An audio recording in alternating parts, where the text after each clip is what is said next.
शान-ए-अब।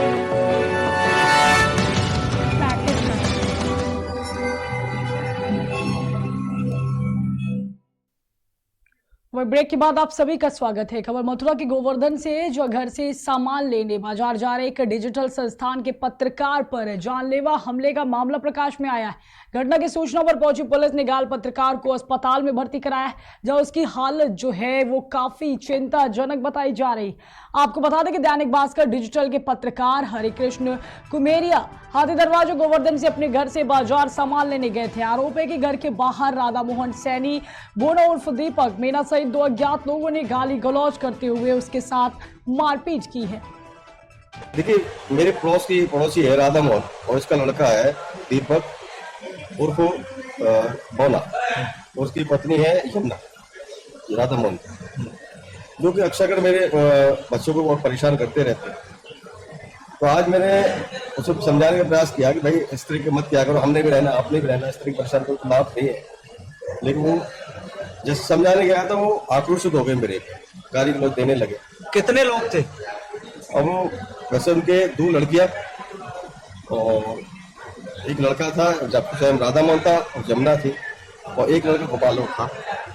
तो वो जो है उन्होंने मेरे को आगे घेर लिया, ना मालूम क्या उनकी रणनीति ने, मुझे नहीं मालूम। तो उन्होंने जैसे मुझे लाठी डंडों सरियों से मुझे उन्होंने घायल कर दिया, ऊपर से पत्थर भी किया। तो मैं समझ नहीं पाया था तब तक ये सब मेरे साथ हो क्या रहा है। जैसे ये सरिये से जो चोट लगी है उससे मैं घायल हो गया। और उसके बाद फिर मैंने सीधी आग जो अपने सरकारी अस्पताल गोवर्धन में पड़ा। तो आपने पुलिस में इसकी सूचना दी? जी। कोई गिरफ्तारी वगैरह? उसका अब मैं तो यहाँ हूँ हॉस्पिटल में, और सुनने में आ रहा उसके पिता को उन्होंने तो एफआईआर दर्ज करा दी। संगीता पटेल। खबर यूपी के जनपद कन्नौज से है, जो बीती रात जिला अस्पताल कैंपस में चोरों ने तांडव मचाया है। आपको बता दें कि 9 घरों को अपना निशाना बनाया है। इसके साथ ही सदर कोतवाली पुलिस का चोरों पर कोई खौफ नजर नहीं आ रहा है। आपको बताते चले कि उनके हौसले जो हैं वो दिन पर दिन बुलंद होते जा रहे हैं। इसके साथ ही एक साथ 9 डॉक्टरों के घरों को चोरों ने अपना निशाना बनाया, जो कुंडिया ताले तोड़कर लाखों कीमती का माल उड़ा ले गए। वही छुट्टी पर जाने के कारण डॉक्टर जो थे वो घर बंद थे। बता दें कि बड़ा सवाल ये उठता है कि जिला अस्पताल चौकी पुलिस रात में आखिर क्या करती रही। सूचना मिलते ही सीएमएस व चौकी प्रभारी मौके पर पहुंचे हैं। वही एक साथ 9 घरों में चोरी से खुली पुलिसिया मुस्तैदी की पोल खोली गई।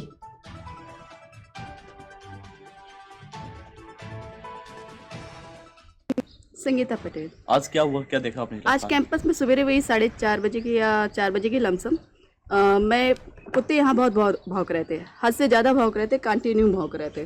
तो मैं बाहर निकल के देखी कि कुत्तों को कौन मार रहा है, ये किस वजह से भौंक रहे हैं, या तो ये भूखे हैं या तो कोई आया है। मैंने जैसे देखा तो एक लड़का यहाँ नारियल के पेड़ के पास खड़ा हुआ था, वो वहाँ से ईंटें चला रहा था। मैंने क्यों भाई, क्यों ईंटें चला रहे हो? सवेरे कुत्तों को मार रहे हो। और 3-4 लड़के मैंने ऊपर से नीचे उतरते हुए देखे। जब तक मैं अंदर से डंडा लेके दौड़ी तब तक वो दीवार फान के बाहर निकल गए। सर, कैंपस में जो चोरी, कितनी चोरियां हुई, क्या पूरा मामला है?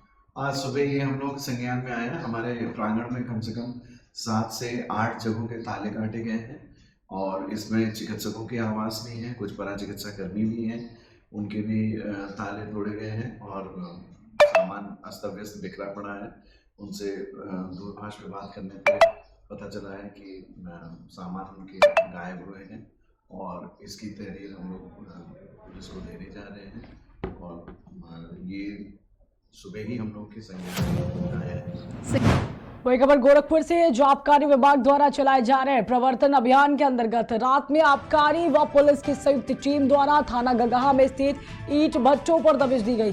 दबिश के दौरान लगभग 640 लीटर अवैध कच्ची शराब बरामद कर आबकारी अधिनियम की धारा 60 व 272 आईपीसी के अंतर्गत एक अभियोग पंजीकृत कर अभियुक्त को जेल भेजा गया। आपको बता दें कि दबिश के दौरान लगभग 2000 किलोग्राम लहन शराब बनाने के उपकरण व भट्टियों को मौके पर ही नष्ट किया गया।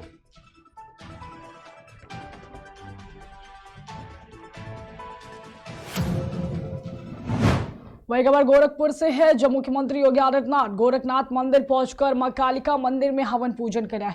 बताते चले कि 28 तारीख को उन्होंने गोरखपुर विकास प्राधिकरण द्वारा 3,838 करोड़ की कोराबाग टाउनशिप व मेडिसिटी परियोजनाओं का शिलान्यास लोकार्पण किया था। इसके साथ ही इससे पहले दिव्यांगजनों को मोटराइज्ड ट्राईसाइकिल मुख्यमंत्री ने वितरण कर भूमि पूजन किया।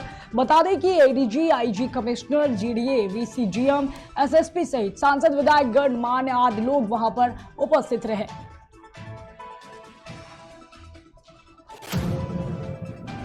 खबर यूपी के गाजियाबाद से, जहां कॉलोनाइजर द्वारा आए दिन एक नई कॉलोनी का विस्तार हो जाता है। एक तरफ गाजियाबाद विकास प्राधिकरण घाटे में जाता नजर आ रहा है, तो वही विकास प्राधिकरण के अधिकारी अपनी जेब भरकर पूरे फायदे में नजर आ रहे हैं। आपको बता दें कि यह नई कॉलोनी बिना जीडीए विभाग के अधिकारियों के बिना नहीं बसाई जा रही है।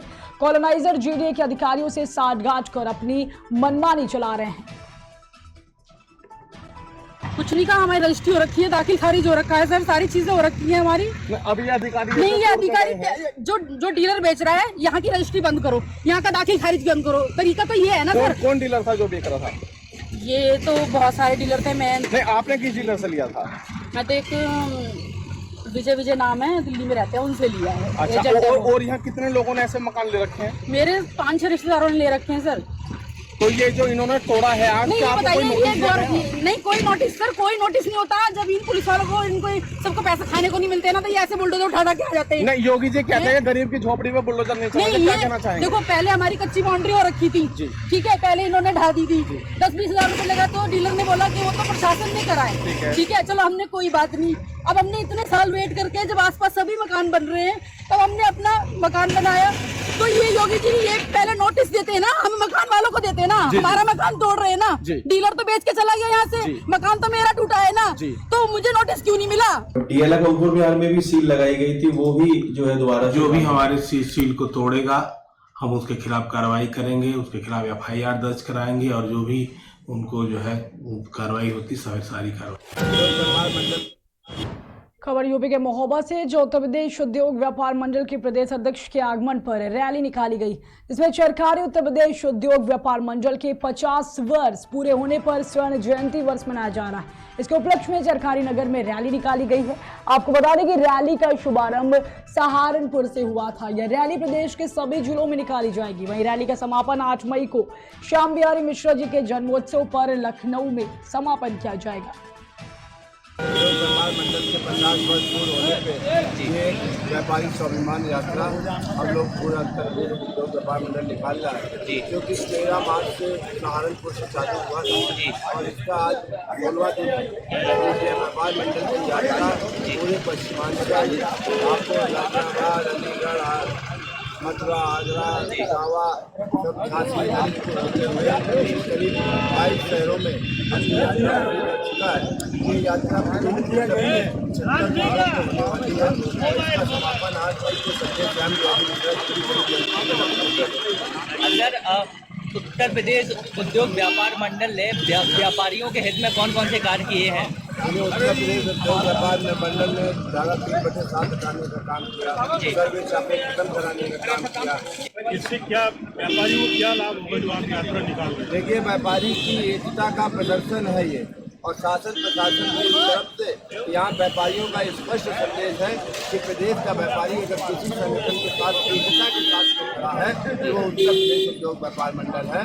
और इस यात्रा के दौरान हमने एक मांग पत्र भी रखा हुआ है, जो भी व्यापारी समस्याएं आ रही हैं, यात्रा के बाद संक्षिप्त उनको भी समाधान कराने का प्रयास। आज रामनवमी के उपलक्ष्य खबर यूपी के जनपद महोबा से, जो नगर चरखारी में रामनवमी की पूरे संध्या पर मातृशक्ति, दुर्गा वाहिनी और महिला मोर्चा ने साथ मिलकर एक भव्य रैली का आयोजन किया है। आपको बता दें कि सरस्वती विद्या मंदिर इंटर कॉलेज से प्रारंभ होकर नगर के प्रमुख गलियों, रास्तों, मुख्य चौराहों से होते हुए गुजरी है और गुमान बिहारी मंदिर में जाकर समापन होगा। बताते चले कि इस शुभ अवसर पर दुर्गा वाहिनी प्रखंड ने नगर के समस्त नागरिक, महिला, बुजुर्ग, बच्चों को जुलूस में शामिल होने का आग्रह किया। इसके साथ ही हिंदू जागृति का अभियान चलाया है और रामनवमी के जुलूस में सम्मिलित होने को भी कहा गया है।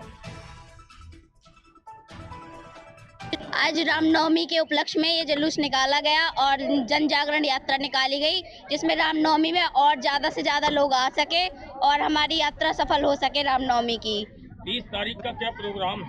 30 तारीख का बहुत ही अच्छा प्रोग्राम है। जो भी माताएं बहनें और भी आना चाहे वो रामनवमी के जुलूस में आ सकती है और कार्यक्रम को सफल बना सकती है। हमारे भगवान प्रभु श्री राम जो हमारे आराध्य हैं हम सभी के, इस भारत देश के इस इतने बड़े साम्राज्य के पूरे सकल ब्रह्मांड के राजा हैं, सम्राट हैं, उनका जन्म दिवस आने वाला है और 30 मार्च को उनका जन्म दिवस है। इसी उपलक्ष्य में दुर्गा वाहिनी की ये शोभा यात्रा निकाली गई है। बहुत धूमधाम से हमारे नगर की बच्चियों ने उत्साह दिखाते हुए, माताओं ने उत्साह दिखाते हुए हमारे इस रामनवमी कार्यक्रम को पूर्णतः सफल बनाने के लिए, भव्य बनाने के लिए इसकी शुरुआत की है आज से।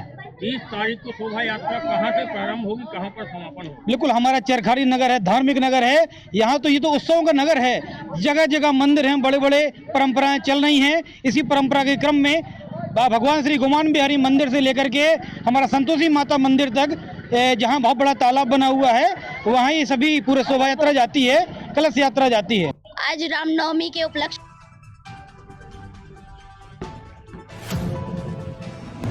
खबर यूपी के महोबा से, जो माननीय उप मुख्यमंत्री उत्तर प्रदेश ब्रजेश पाठक जिला अस्पताल का निरीक्षण करने पहुंचे। इस दौरान उन्होंने मुख्य चिकित्सा अधिकारी से कहा है कि प्रवेश द्वार की ऊंचाई और अधिक बढ़ाई जाए। आपको बता दें कि साथ ही उन्होंने कहा कि बाहर की दवाएं ना लिखी जाएं। यदि कोई डॉक्टर बाहर की दवा लिखते हुए पाया जाएगा तो उसके विरुद्ध कड़ी कार्रवाई की जाएगी। उन्होंने अस्पताल में भर्ती मरीजों के हालचाल भी लिए। इसके साथ ही मुख्य चिकित्सा अधिकारी को निर्देशित किया है कि यहाँ पर साफ सफाई की अच्छी व्यवस्था होनी चाहिए, साथ ही भोजन मेनू के हिसाब से मरीजों को सही समय से दिया जाए। आज महोबा जनपद में अभी हमने डिस्ट्रिक्ट हॉस्पिटल का निरीक्षण किया है और अभी कलेक्ट्रेट में सभी विभागों का हम विभागवार समीक्षा बैठक भी लेंगे। महोबा जनपद विकास के मामले में नंबर 1 पर हो, सर्वश्रेष्ठ जनपद के रूप में स्थापित हो, इसके लिए हमारी प्रतिबद्धता है। केंद्र प्रदेश की सभी योजनाएं धरातल पर 100% उतरें, इसके लिए हम स्थलीय निरीक्षण भी करेंगे और महोबा जनपद को सर्वश्रेष्ठ जनपद के रूप में स्थापित करने के लिए हमारी सरकार लगातार काम कर रही है। सर, मेडिकल कॉलेज के लिए कहा गया था, मगर मेडिकल कॉलेज का निर्माण तो अभी ईंट तक नहीं लगी। आप वेट करिए, शीघ्र शुरू होगा। सर, अतीक अहमद को सजा हुई है। अतीक पहली बार 100 से अधिक मुकदमे दर्ज होने के बावजूद पिछली सरकारों ने ठीक से पैरवी नहीं की, हमारी सरकार ने पैरवी की है और हमने अदालत में जिस ढंग से पक्ष रखा है, अभियोजन विभाग ने उम्र कैद की सजा हुई है और प्रदेश के लोगों को महसूस हुआ है कि उत्तर प्रदेश में कानून का राज है। हम कानून के तहत सभी गुंडों को, माफियाओं को कड़ी से कड़ी सजा दिलाने के लिए प्रतिबद्ध। आज महोबा खबर यूपी के जालौन से, जकोच में नवरात्रि पर देवी मैया के भक्त मैया की पूजा सेवा करने में लगे हुए हैं। घरों में बोए गए मैया के ज्वारों के दर्शन करने श्रद्धालु जा रहे हैं। आपको बता दें कि ज्वारों के जहां भक्त दर्शन कर रहे हैं, वही मैया को प्रसन्न करने के लिए भक्त खूब भजन भी गा रहे हैं। इसके साथ ही ढोलक हारमोनियम पर सुंदर भक्ति गीत पर श्रद्धालु भाव विभोर हो गए। जहां ज्वारों में प्रसाद भी भक्तों को वितरित किया गया है।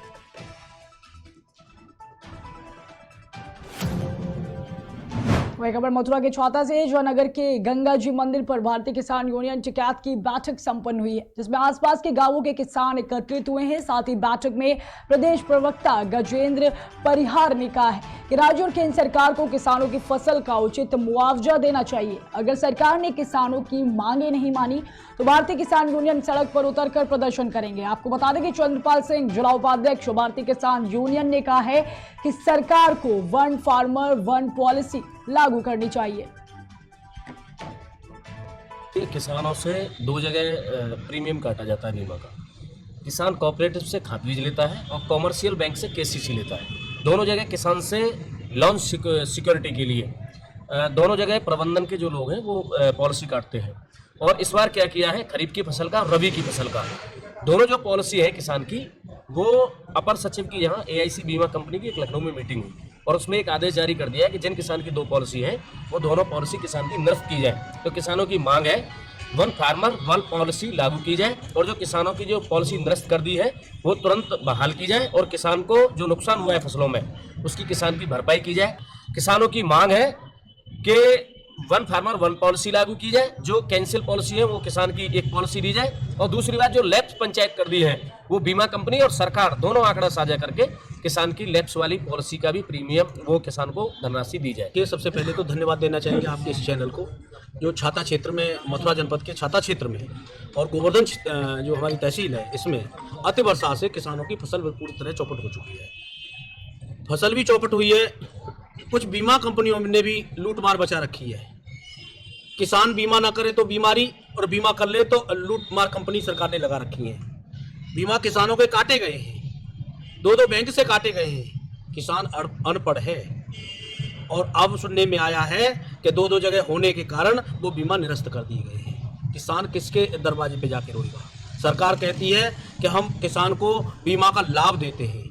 आज छाता क्षेत्र में, मथुरा जनपद में ये देखने को मिला है कि यहाँ के किसानों को पूरी तौर से फसल चौपट हो चुकी है और बीमा के नाम पे कुछ नहीं है। ये किसानों से 2 जगह